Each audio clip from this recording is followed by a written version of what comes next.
St. Patrick's Day and the Irish American Story by Denise No. On March 17th, parades marched down the streets of cities all over the world to celebrate St. Patrick's Day. This special day pays tribute to the patron saint of Ireland, who is said to have brought Christianity to the previously pagan Emerald Isles in the mid-1400s AD. St. Patrick's Day is an appropriate time to reflect on the history of the Irish in America, a story of sadness and tragedy, but ultimately an inspiring story of triumph.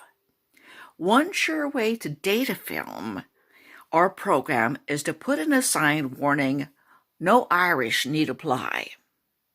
This infamously ethnically discriminatory slogan means the show is set in the middle to late 19th century. During that era, specifically in the 1840s, many Irish fled Ireland because of the potato famine.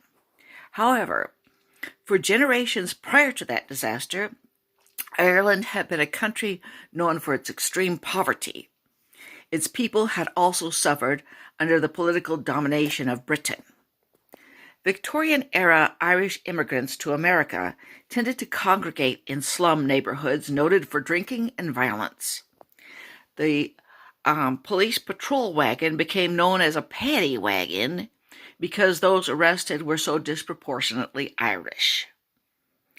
According to The Irish in America, 1840s to 1930s, newspaper cartoons denigrated the Irish as half ape, in quotes, drawing a supposedly typical Irishman with a simian face. A political party often called the Know-Nothing Party because of the secretive nature of the organization, formed in the 1850s in large part to oppose Irish immigration.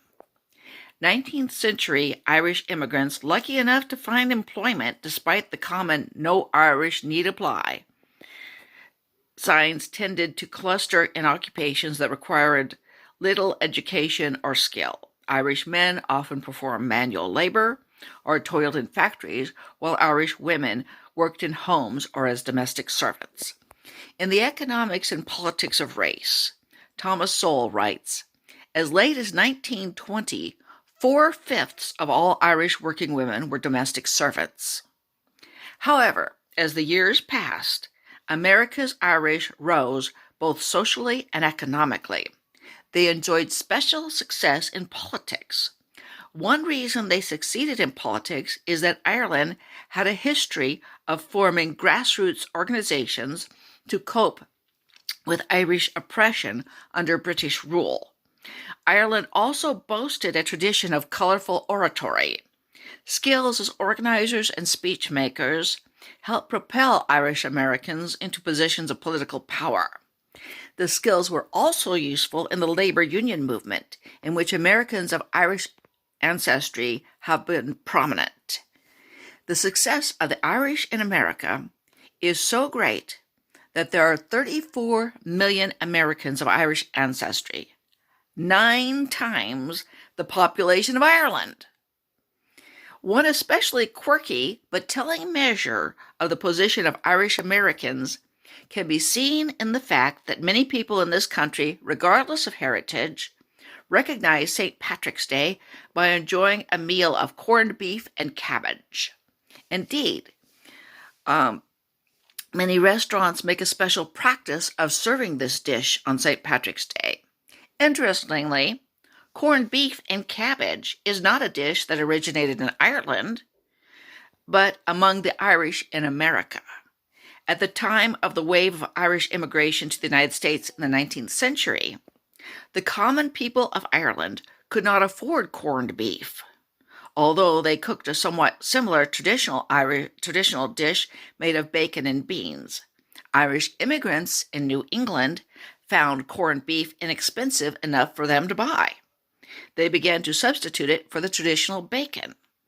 Influenced by the New England boiled dinner that makes use of corned beef, America's Irish created the corned beef and cabbage dish that is so strongly associated with Irish American culture and that symbolizes St. Patrick's Day in this country. Soule astutely observes, Irish Americans today have equaled or exceeded the American national average in income and IQ, and their family size and voting patterns are very similar to those of other Americans. Historically, it represents one of the great social transformations of a people. It does indeed.